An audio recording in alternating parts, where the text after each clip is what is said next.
வயிற்று புடிச்சுக்கிறா என்ன பண்றதுன்னு சொல்லிட்டு உள்ளவும் போகாது வெளியும் போகாது வாட்சி நிற்கிறான்னு சொல்றாங்க. தெரியாது அதுக்கு ரெடியா நிக்கிறான் அவன். அதனால இந்த நேரத்துல வர முடியாது அப்படின்னு சொல்லிக்கிறான். அப்படி சீக்கிரம் பார்த்து விட்டு சீக்கிரம் அழைத்து வா. அப்படியே குழந்தை பக்கத்தை பாத்துட்டான். ஏய் குழந்தை பிறந்தாலும் குழந்தையாட உன் பொண்டாட்டியாட உன்னாட கையோட தம்பி அதெல்லாம் ஒண்ணு இல்ல.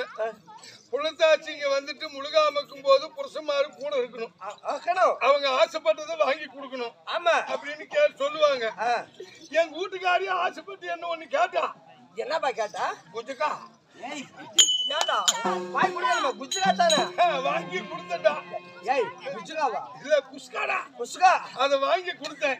அது அரவேக்காட்டு அரிசி ஆட்டுக்குது. அட பாவம். ஒண்ணும் பாதிப்பா தின்னு உடம்பு முடியாது வவுத்து வலி புடிச்சு ஓவர வலி. ஐயோ பாவம். கபா கபான்னு கத்துறா. அவ கத்துறா. நான் என்ன பண்ணுவேன்? அவ குழந்தை பார்த்து மிகத்து தான் கத்துறாளா? என்கிட்டயும் வண்டி இல்ல வாகனம் இல்ல. இல்லை இங்க ஓடுறேன் அங்க ஓடுறேன். வர்றேன். இவ்வளவு நேரத்துக்கு யாரையும் ஒண்ணும் பண்ண முடியல. முடியாது. பக்கத்து வீட்டு முன்சாமி இதை 12 மணிக்கு எழுப்பி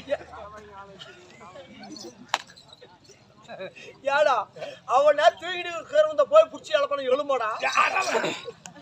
அவன் வீட்டு கதவை தட்டி தட்டி அவனை எழுப்பி அவன் கிட்ட இருந்த 2 வீலரை வாங்கி நேரா எடுத்துன்னு வந்து என் வீட்டுக்காரிய கூப்பிட்டு நான் வண்டியில ஏறி உக்காந்துக்கினேன். என் வீட்டுக்காரி வண்டியை தள்ளின்னு வரான். குழந்தை